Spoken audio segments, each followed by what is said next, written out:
Hello everyone, welcome to our video podcast assignment for Anthropologistics final exam assignment. And today we are going to talk and we are going to discuss about K-pop fandom. But before we jump into the discussions, let me introduce the members of our group first. The first member is me. My name is Ayuna Zulfakmalia, student number 075. And my name is Anutria, student number 073. My name is Dinda Karina Putri and my student number is 062. And my name is Aliyah, my student number is 060. Okay then, so just as I said before that we are going to discuss about K-pop fandoms, and we all know that K-pop is right now is very popular. There are many idol groups, there are many dramas, there are many movies, and there are many fashions that are popular right now. But today we are going to focus and we are going to discuss and talk only about the K-pop fandom, which is the fans community of K-pop idol groups. And in this case, we have observed and we have chosen two fandoms from two different idol groups, which are iKONIC from the fandom from boy groups iKON and Treasure Maker, or in short, Telme, the fans from the idol group Treasure. To analyze the different cultures of those two fandoms, we will use the theory of language socialization based on Schieffelin and Ochs, 1986. The notion of language socialization concerns two major perspectives, namely socialization through the use of language and socialization to use language. In this observation, we use the former notion, socialization through the use of language. We use two different fan bases for each boy group. For iKON, we observed @icon_global and @con_squad, and for Treasure, we observed @treasureunion ID and @treasure_ina. But before we jump into the discussion, Karin will introduce who iKON and Treasure are. So let me explain about iKON first. Since they debuted earlier, iKON is a boy group under YG Entertainment. They debuted on 15th of September 2015. There were 7 members, but 1 left, so now iKON is a 6-membered boy group. The members are Jinhwan, Yoonhyung, Bobby, Donghyun, June, and Janu. During their 6 years active in the music industry, they had made various achievements. Their hit song titled Love Scenario has now been viewed for over 500 million views on YouTube. Love Scenario really has a big impact in South Korea. Since its release date, the song charted for 6 weeks in South Korea's music chart, with equal and wide range of listeners, ranging from men, women, children, adults, and teens. If iKON is the 3rd generation K-pop, Treasure, which debuted in 2020, can be considered as 4th generation K-pop. They debuted on 7th of August 2020 under the same company with iKON, YG Entertainment. Similar to iKON, one of their members left, so the group underwent a name change from Treasure 13 to Treasure. The members are Hyunsung, Jihoon, Yoshi, Junkyu, Masihyo, Jaehyuk, Asahi, Yetam, Doyoung, Haruto, Jongwoo, and Jongwon. Their debut song titled Boy topped various music streaming platforms in Japan, such as Line Music, Rakuten, AWA Rising Chart, and etc. And now their music video has over 83 million views on YouTube. Treasure also set a new record as the fastest South Korean act to chart on Billboard Social 50 even before their debut. From my brief explanation, you can tell that iKON and Treasure are similar yet different. They both are a boy group and they come from YG Entertainment.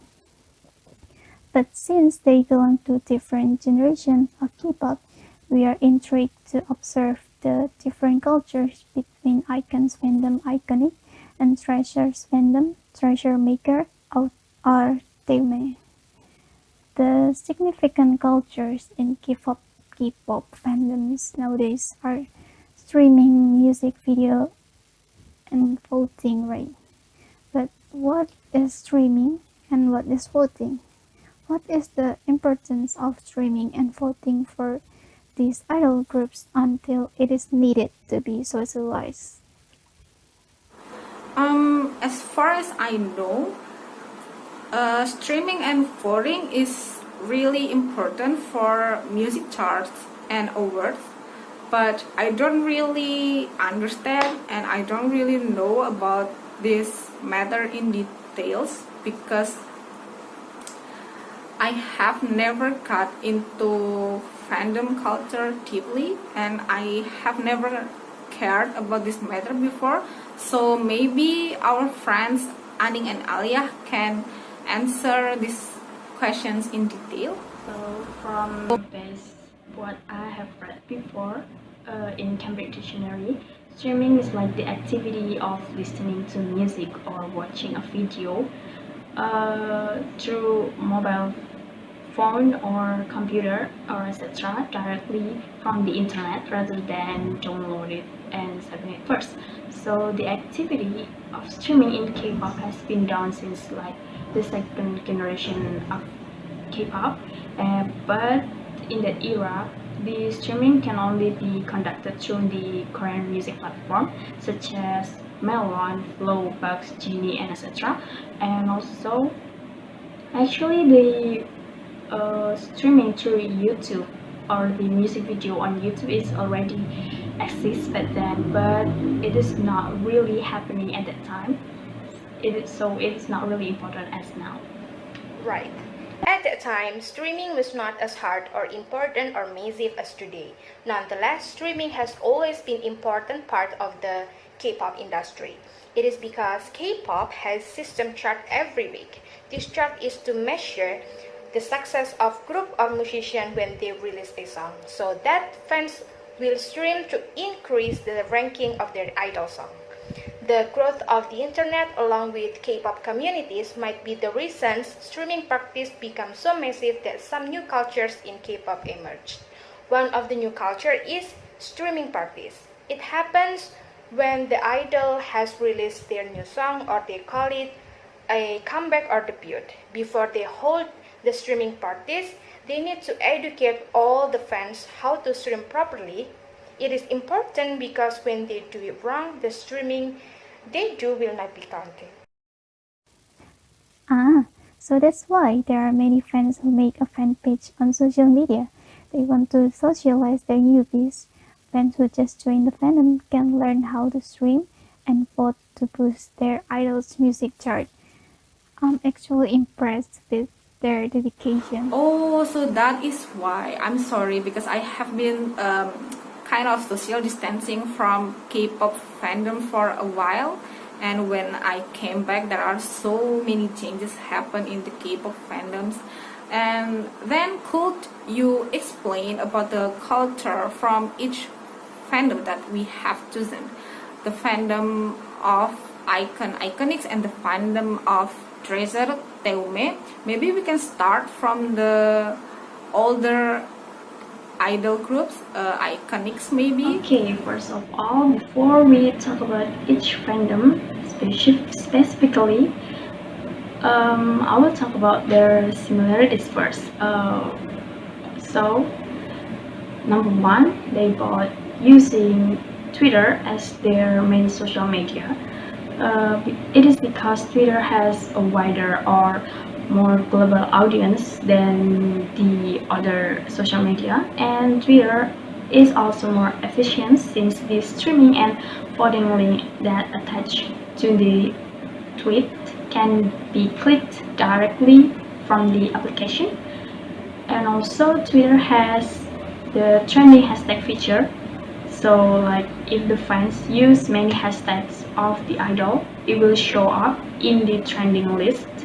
And then it will also can give an exposure, so like everyone in the world could see the trending itself. And yeah, it could, the idol will get an exposure, and also it will increase the idol's brand reputation. Yeah, right. I also think so, because compared to Instagram, Twitter benefits the fandoms more. And from my observation and from my opinion, fan pages in Instagram are based only on one country. So for example, the fan pages on Instagram are fan pages for Arabic only, or for Indonesian only, or for Malaysian only, not global fan pages, fandoms. And then the fan pages in socializing in Instagram are mostly use pictures, so it is hard to access the link directly, because we have to write the links manually on the search bar, and it's kind of inconvenient to use compared to Twitter, where we can just click the link directly from the tweet. Yeah, that's right.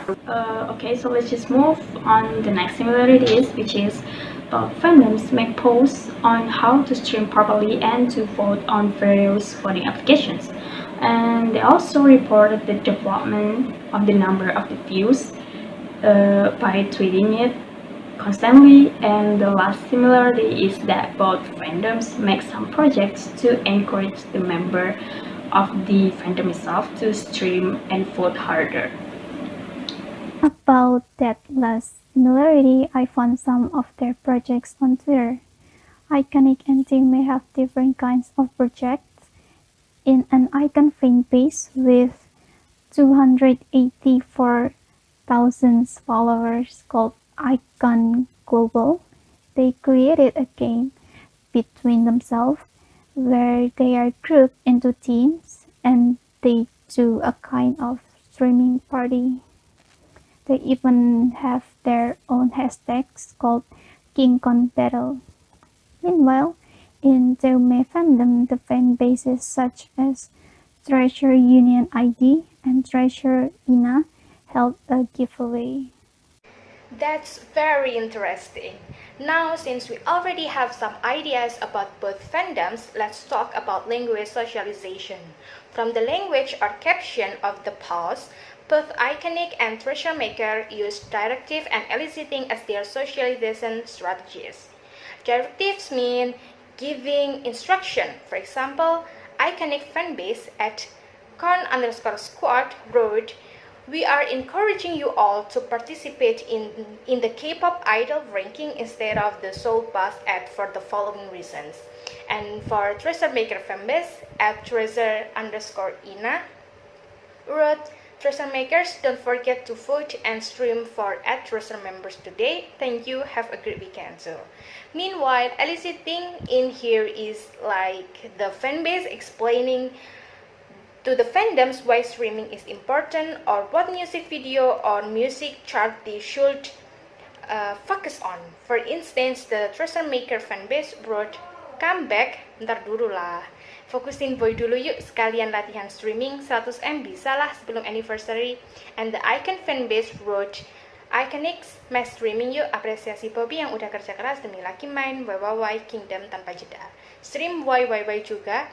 Ingat loh, Bobby sampai berhenti promosi Lucky Mine demi YYY." From your explanation, they seem to have a pretty similar caption. Is there any way to tell the differences? Yes, there is. We can classify those captions we have observed to different types of speech acts, but as you said, since they are similar, all of them are directive speech acts. So instead, we classified them into different types of directive speech acts, which are command, request, and warning. We also have one interesting type emerged from our own data, which is quilt chirping.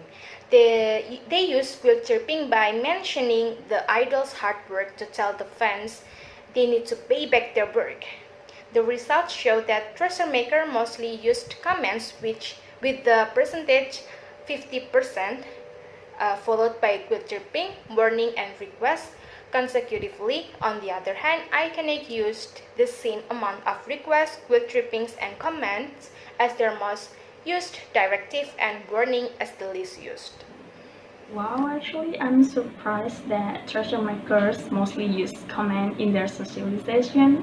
It seems like streaming and voting are really important for the treasure makers since they socialize it urgently with comments, and the replies from their followers to the streaming socialization from the admin are so amazing.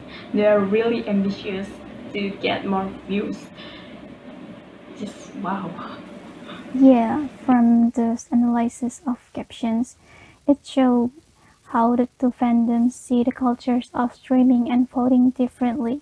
I think I can say that they may see streaming and voting as an obligation. I wonder why. Since when has streaming and voting culture become really important? Until there are so many projects, there are so many donations projects helped by the fan pages to boost the music chart, because the last time I know, when I still being a part of the K-pop fandom, maybe around 2012 to 2013, the era of EXO, this streaming and voting culture doesn't really matter. No one really cared. Nobody really cared about streaming and voting as much as people right now. So like actually there is kind of like a change in the K-pop culture, in basically in the fandom culture. Like one of the reason is because BTS. BTS is very famous right now. Like everyone knows BTS. Who doesn't know BTS, alright?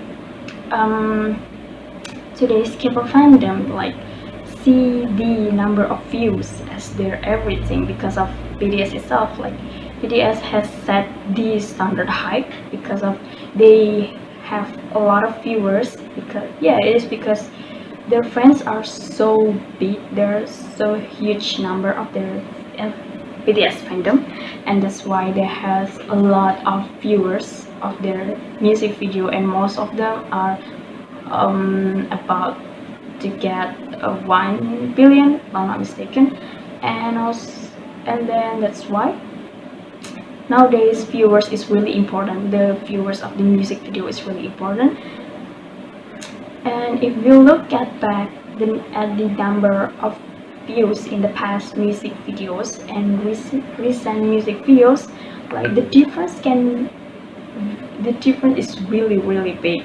For example, like for iKON's debut music video, which was released 5 years ago, has 58 million viewers, while Treasure debut music video, which was just released last year, already gained 83 million viewers. Oh wow, the views gap between the two videos are really wide. So those views, streamings, and voting are really important to get the first win in music programs for K-pop idols. And from my understanding, first win is like an award or an appreciation for idols, since they win the music charts for that week, and that is also like a validation for the idols that they are doing a great job in the entertainment industry, that they are popular, that they are famous in society. Is that true?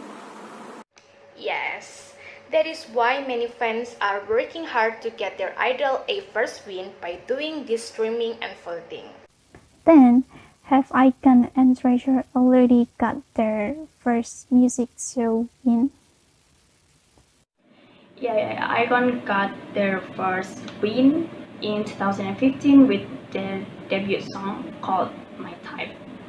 Unfortunately, Treasure has not gotten their first win yet. I think it is quite understandable since Treasure just debuted last year, and there is also another reason why Treasure makers sees voting and streaming as an obligation because they want to give a first win for Treasure. That is also an interesting fact, since iKON managed to get their first win on their debut song, while the views of the MV is lower than Treasure's debut MV, even after 5 years. Yeah, I was going to mention about that too because the difference is really wide. But I think it is also an evidence that right now it is really hard to get a first win for idols, even though the views on YouTube are really high. So I think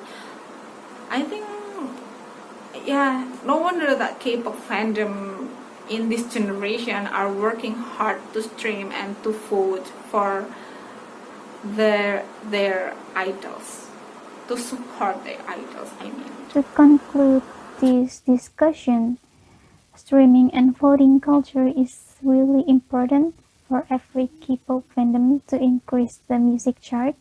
In the past, YouTube's views were not important for the music charts, but because the trends have changed, right now YouTube's views play an important part in boosting the music chart and award. Then for the results of our observation, both iKONIC's and Taeomi's fan pages use Twitter more than Instagram because Twitter gives more benefits than Instagram, and both fandoms also use similar strategies in socializing vote and stream, such as making tutorials or making some projects to boost the music chart, such as streaming party. Meanwhile, the difference between those two fandoms, iKONIC's and Taeomi's, is that iKONIC's use like a challenge or battle projects to stream. Meanwhile, Taeomi's use giveaway strategies to encourage the fans to stream harder and to vote harder. Compared to iKONIC, Taeomi feels more obligated to vote and stream since Treasure is a new idol group and have not got a first win for Treasure. Treasure also needs more exposure than iKONIC to boost their popularity. I think that is all for the results of our observation. Yes, that is all. Oh yeah, the last point is that in terms of language socialization, both fandoms use directive and eliciting strategies. For directive speech acts, treasure makers use command more often than iKONICs. Oh yeah, I missed that one. That's a good addition, Annie. Okay then, I think this is the end of our discussion about language socialization used for socializing foreign and streaming culture in K-pop fandoms, iKONIC and Treasure Maker. Thank you for listening to our podcast. Bye bye.